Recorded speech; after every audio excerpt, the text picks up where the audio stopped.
بسم الله الرحمن الرحیم. الحمد لله و صلاة و سلام علی حبیبنا و مولانا رسول الله و علی آله و صحبه و من والاه.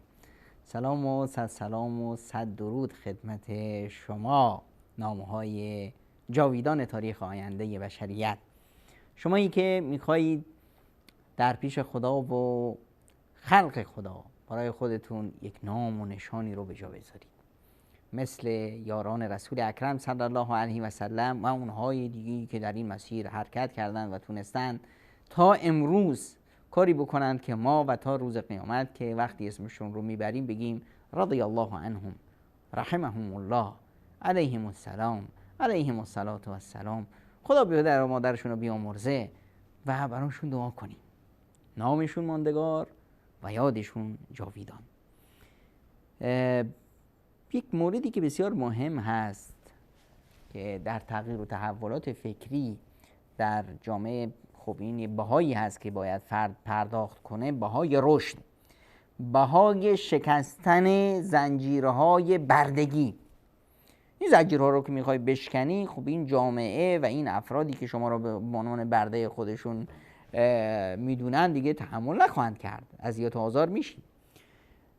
چطور در مقابل این آزمایش الهی، شکنجه، اذیت و آزار ثابت قدم موند و دونست که این جزئی از این مرحله ایمان هست و خداوند متعال افراد رو، مؤمنان رو آزمایش میکنه. خداوند متعال خودش میفرمایند که آیا گمان بردید که شما فقط بگید که همینطور ایمان آوردیم، ایمانتون قبول شد و مورد آزمایش قرار نمیگیرین؟ خب افرادی که از دین و مذهبشون برمیگردن به توحید و یکتاپرستی، جامعه، خانواده، اطرافیان واکنش نشون میدن. افرادی که اصلا در توحید هستن اما در یک جامعه هستن که بیبند و بار هست و اینها پایبند به دین میشن، خب جامعه واکنش نشون میده. واکنشش میتونه شکنجه باشه، میتونه زدن اونها، از خانه و زندگی اونها رو کشوندن، نمیدونم مسخره کردن، راههای رزق و روزی رو بر اونها بستن و هزار یک مورد میتونه داشته باشه. قصه امروز ما قصه خباب ابن ارت هست که ایشون نمونه و مدرسه‌ای هستند در این ثبات و استقامت و دلیری و پایداری و پیام این برنامه رو میخوان به ما بدن که آقا ثابت قدم باش، در راه دینت ثابت قدم باش و از هیچی نترس و پیش به سوی رضایت رحمان. مثلا حکایت خباب اینطور شروع میشه که خباب بچه قبیله بنی تمیم بود. بعضی از قالتاقا و قلدرا و راهزنا حمله کردند به روستای اینها، خیلی ها رو کشتن، زنا رو به کنیزی گرفتن، بچه ها و مردهایی که تونستن با خودشون ببرند اینها رو به بردگی و بردن به بازار برده فروشان و اونجا فروختن. زنی به نام ام انمار خزاعیه اومد به بازار برده فروشان در مکه و دنبال یک نوکر خوب و یک برده خوبی بود. یک جوونکی دید، نوجوونی همچنین پهلوان شکل، این رو خرید و این همون خباب ابن ارت، قهرمان برنامه امروز ماست. خباب در خونه ام انمار کار میکرد، زحمت میکشید، ادای وظیفه بردگیش رو میکرد. ام انمار خواست که این نوجوان رو یک کاری یادش بده که بره کار بکنه و برای اون مصدر دخلی باشه. فرستادش پیش یک آهنگری یاد گرفت و جوان بسیار با استعدادی بود و زود یک دکان آهنگری زد و یک دخل و درآمدی برای ام انمار درست کرد. اما اخلاق خباب یه اخلاق ویژه‌ای بود، خوش اخلاق، خوش زبان، صادق، امین، بسیار باهوش و زبر و زرنگ و همیشه هم تو این فکر بود که چرا مردم دروغ میگن، چرا مردم همدیگه رو گول میزنن، چرا مردم کارهای زشت میکنند و همیشه دنبال کمال بود و دنبال اینی که بهتر بشه و بهترین ها رو دوست داشت. افرادی که اخلاق خوبی داشتند و افرادی که نام و نشان خوبی داشتند با اونها میخواست نزدیک بشه و از اونها استفاده کنه.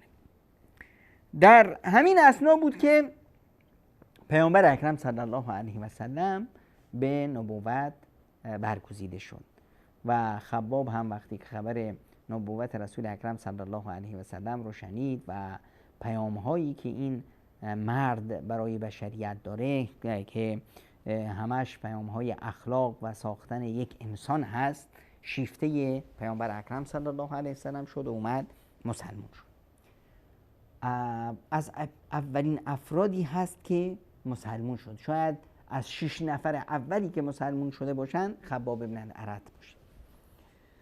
البته این حرف رو ما خیلی میشنویم که فلانی گفت من سوم اسلام هستم، خباب میگفت من یک ششم اسلام هستم، ششمین فردی بودم، مدتها اسلام 6 نفره بود که من بودم. این اعداد و شمار شاید احیانا به هم بخوره به خاطر اینی که اسلام زیرزمینی کار میکرد. یعنی خباب تا وقتی که مسلمون شد تا چند مدت نمیدونست از مسلمون ها مگر 6 نفر رو، فکر میکرد که 5 نفر اونا، ششمیش منم، اما افراد دیگری هم بودن که شناخته شده نبودن و اسلام زیرزمینی اون وقتا کار میکرد. به هر حال خبر رسید به ام انمار که خباب برده تو رفته دنبال جوون بنی هاشم و گمراه شده. ام انمار برادرش سبا ابن عبدالعزی رو گرفت با چند تا از این قالتاقا و اومدن دکان آهنگری خباب و داد و فریاد عصبانی که تو گمراه شدی و ما خبر نداریم، تو بدون اجازه ما رفتی دنبال جوونک بنی هاشمی. و خباب میگفت نه من گمراه نشدم، من تازه فهمیدم که آقا این بوتا و سنگایی که ما میتراشیم اینا کاری از دستشون واقعا هم میبینم که کاری از دستشون، اما اینو عقلم نمیکشید تا اینی که پیامبر اکرم صلی الله علیه و سلم این رو به من نشون داد. اینها وقتی که این جرأت و این شجاعت خباب رو دیدن دیگه دیوانه شدن. توی همین دکان این خباب رو اینقدر زدن، هی بزن و بزن، بزن و بزن، هر چی دستشون میرسید تیشه‌ای و نمیدونم چکشی و هر پاره آهنی با اون هم زدن. خباب بیهوش در بین خون افتاد. اما این حرکت اونها در بازار و این سوال رو در ذهن خیلی از مسلمان ها سبز کرد. خباب یک برده با این همه خطر که دور برش هست اسلامش رو این چنان محکم روی حرفش و روی دینش پافشاری میکنه، ما چرا نکنیم؟ این باعث شد که غلامه های برده های دیگه، افراد دیگه هم جرأت بگیرن و اسلامشون رو علنی کنن و این دیگه قریش رو دیوونه کرد. دیدن که ما فکر می‌کردیم همین خبابه گمراه شده، یکی از این ور در میاد، یکی از این ور سر در میاد، یکی از این ور، هر لحظه خبر میاد که آقا بچه فلانی هم مسلمان شده، آقا بچه فلانی، آقا دختر فلانی، آقا همشون هم از افراد بسیار خوش اخلاق، خوش دیانت، خوش فکر، افرادی که در جامعه یک وجاهتی دارند یا از خانواده‌های مرموق جامعه هستند. پس جامعه در نظر اونها بسیار در خطر بود. سران مکه، ابو سفیان، ولید ابن مغیره، ابو جهل، همه اینا جمع شدن در یک اجتماع که آقا چه کار کنیم، چه خاکی به سرمون بندازیم، همه بچه‌ها دارن چیکار میشن. گفتن که باید از ام انمار یاد بگیریم. این زنه اومده این بردش رو اینقدر زده که تو خون افتاده، ما هم با هر کسی تو خونهش کسی رو داره که مسلمون شده باش همون رفتار بکن. دیگه شروع شد شکنجه مؤمنان و همچنان ادامه داشت شکنجه خباب. سبا ابن عبدالعزی برادر ام انمار مجموعی رو مسئولیت داده بود که این خباب رو تا میتونن شکنجه کنن. خباب رو میگرفتن تو آفتاب داغ، یک لباس آهنینی میپوشوندن، زره و آهن مینداختن توی صحرا، تو صحرای داغ آتشین.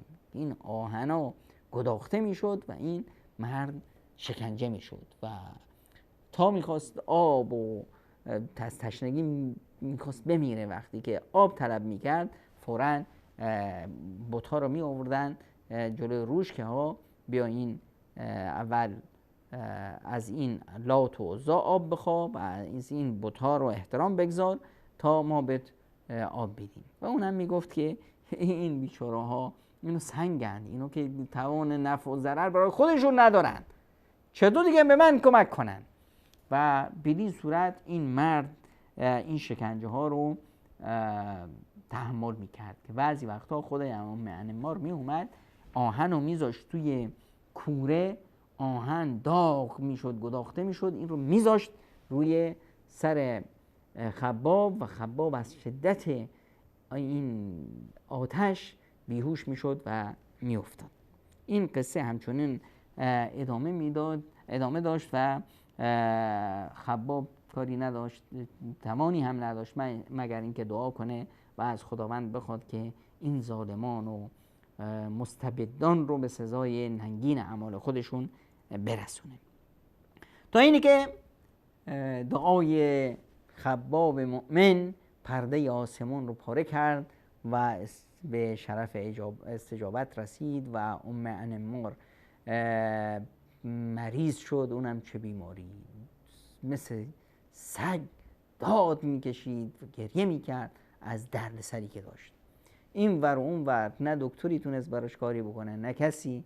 آخرش یکی پیشنهاد داده بود که این درد سر فقط یک راه حل داره و اون اینه که اینشون رو تو سرش داغ کنن و کسی هم جرئت نمی‌کرد. اون خودش میومد دست و پای خباب رو میبوسید که بیا سرمو داغ کن و خباب هم مجبور بود اون آهن رو داغ کنه. همون طوری که اون خباب رو شکنجه میکرد، این میومد پیش خباب خواهش میکرد که به همون صورت سرش رو داغ کنه و خباب هم مجبور میشد با همون آهن گداخته به سرش بزنه تا با این دردی که از سوختن سر بهش میرسید باعث میشد که اون درد سر از یادش بره و به این صورت خداوند متعال این زنه رو عذاب کرد در همین دنیا. بعدش هجرت شد و خباب هم آزاد شد و هجرت کرد به مدینه منوره. بعد در کنار پیامبر اکرم صلی الله علیه و سلم در بدر بود، در کنار رسول الله صلی الله علیه و سلم در احد شرکت کرد. در احد برای خباب یکی از بهترین روزهای زندگیش بود. وقتی که در بین مرده های مشرکان نگاه میکرد و سباع رو دید، برادر ام انمار، که ایشون رو چقدر شکنجه داده بود، یک جنایتکار به تمام این کلمه، الان زیر تیغ حمزه رضی الله عنه سرش کنده شده بود و افتاده بود. با دیدن این منظره کیف میکرد که این انسانی که این همه وحشی صفت بود، این همه ظلم و ستم کرد، چطور در همین دنیا به سزای اعمالش رسید. حضرت عمر رضی الله عنه خباب رو خیلی دوست داشت و همیشه ایشون رو در صدر مجالس می نشون. ایشون از پیش قراولان دعوت توحید هستند. باید خباب منزلت و جایگاهش رو داشته باشه. یه روز عمر در بین یاران و میدونست که خباب چه روزایی کشیده بود. عمر اون صحنه ها رو، اون روزها رو دیده بود، گرچه که در اون زمان عمر مسلمون نبود و یکی از دشمنان سرسخت مسلمون ها بود. احیانا میخواست که اون لحظات رو به دیگران گوشزد بکنه و خودش هم یادآور اون شکنجه ها و اون رادمردی ها و اون شجاعت های پیشقراولان دعوت توحید باشه. از خباب پرسید که چطور تو رو شکنجه میکردن.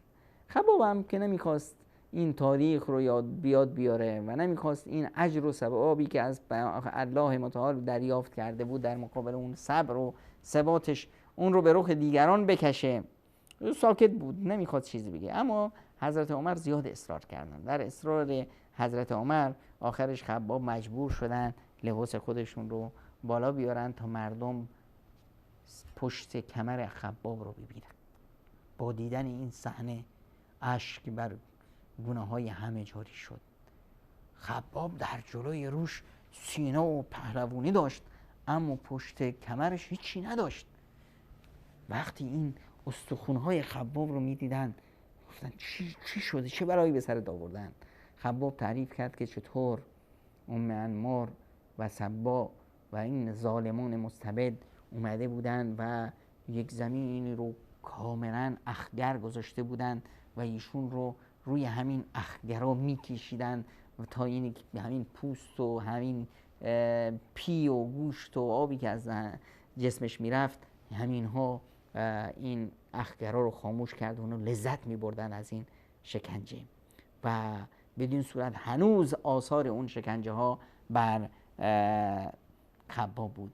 البته دنیا گذشت، این روزها و این شکنجه ها گذشت و خباب اومد به مدینه منوره و در زمان پیامبر اکرم صلی الله علیه و سلم در کنار آن حضرت بود، بعدش در کنار خلفای راشدین، در کنار حضرت ابوبکر، پس در کنار حضرت عمر، در رکاب حضرت علی. یعنی یک زندگی پر از، قبل از اون در رکاب حضرت عثمان، یک زندگی پر از جهاد، پر از گذشت، پر از رادمردی رو خباب خداوند متعال بهش هدیه کرده بود. تا اما خب بعدها دیگه دنیا به روی مسلمان ها خندید و همشون ثروتمند شده بودن و عجیب کاری که خباب کرده بود. خباب خب غنایم بسیاری به دست آورد، ثروت بزرگی داشت، اما هیچ وقت این ثروت نتونست اون رو گول بزنه. یک جایی تو خونه‌اش مشخص کرده بود کل سرمایش رو اونجا گذاشته بود، هر چه طلا و جواهرات و پول داشت در اونجا نگهداری میکرد و اونجا رو همه مسکینان و ناداران شهر میدونستن و در هم به روی همه باز بود. هر کسی می اومد چیزی نیاز داشت خودش میرفت از اونجا میگرفت و میذاش میرفت. اینجوری بود زندگی خباب و اینجوری بود گذشتش. وقتی هم که وفاتش رسید و وفات کرد در زمان سیدنا امیر المؤمنین علی ابن ابی طالب رضی الله عنه، حضرت علی روی قبرش وایساد و گفت رحم الله خبابا، خداوند خباب رو مورد رحمت و عنایت خودش قرار بده. فقط اسلم راغبا، عاشقانه و با میل و عشق خودش ایمان آورد و هاجر طائعا و لبیک گفت به دستور هجرت و هجرت کرد و عاش مجاهدا و تمام زندگیش انسان مجاهدی بود. ولن یضیع الله اجر من احسن عملا، و اینهایی که کاری نیکو کردن خداوند متعال هرگز و هرگز زحمت هاشون رو ضایع نمیکنه. پس بیاییم این هفته رو اسمش رو بذاریم هفته خباب ابن الارت، هفته جانفشانی، هفته ثبات و استقامت بر ارزش‌های ایمانی. اگر تازه مسلمون هستی یا اگر تازه پایبند به تعالیم و ارزش‌های دینی شدی و اگر اصلا پایبند هستی، این هفته رو خودمون رو آموزش میدیم بر پایبندی بیچون و چرا بر دستورالعمل‌های قرآن و سنت رسول اکرم صلی الله علیه و سلم. جامعه، اطرافیان، رسانه، هر چی دلش میخواد بگه. من خبابم و من میتونم بر این ارزش هایی که از قرآن و سنت برگرفته است و میشناسم بر اینها ثابت قدم باشم و به خدام نشون بدم که بار الها اونطوری که تو میخوایی من زندگی میکنم و ارزش من به اون نعمت هایی است که به اون ثباتی است، به اون پایبندی است به ارزش های ایمانی که تو برای من گذاشتی. خباب ابن الارت در مقابل تمام فشارهای جامعه صبر کنیم ولا نخاف فی الله لومة لائم و در پایبندی به دستورالعمل‌های الهی ملامت، هیچ ملامت گونه‌ای برای ما پشیزی ارزش نداشته باشه. پس یک هفته خباب رو با هم تجربه میکنیم که بعد از اون بتونیم همینطور مسیرمون رو ادامه بدیم. حرفمون باشه، حرفمون ثباتمون. آقا که جامعه چی خواهد گفت، دیگران چه میگن، اگر من اینطوری بکنم در برنامه ازدواج یا در برنامه فارغ التحصیلی یا در این جشن یا در نمیدونم عزای عزیزم، مردم چه خواهند گفت، مردم میگن که این فقیره، مردم میگن این بخیله، مردم این میگن. حرف مردم برای من پشیزی ارزش نداشته باشه. من اون کاری رو میکنم که خدا و رسولش از من خواستن. مردم این دیوارا واسه چیه؟ سرشون رو بزنن به دیوار. اما من نه، من ثابت قدم، استوار در مقابل شکنجه های حرف های مردم، در مقابل شکنجه دشنامه ها و بد و بیرا گفتن های مردم، در مقابل شکنجه های نمیدونم شلاق هایی که به سر و سینه من میزنن، در مقابل همه اینها من خبابم و عقب نشینی بلد نیستم. من فقط اطاعت از الله و رسولش رو بلدم. یک هفته خودمون رو بر این تربیت کنیم و بعد از اون ببینیم که چرخ زندگی چه زیبا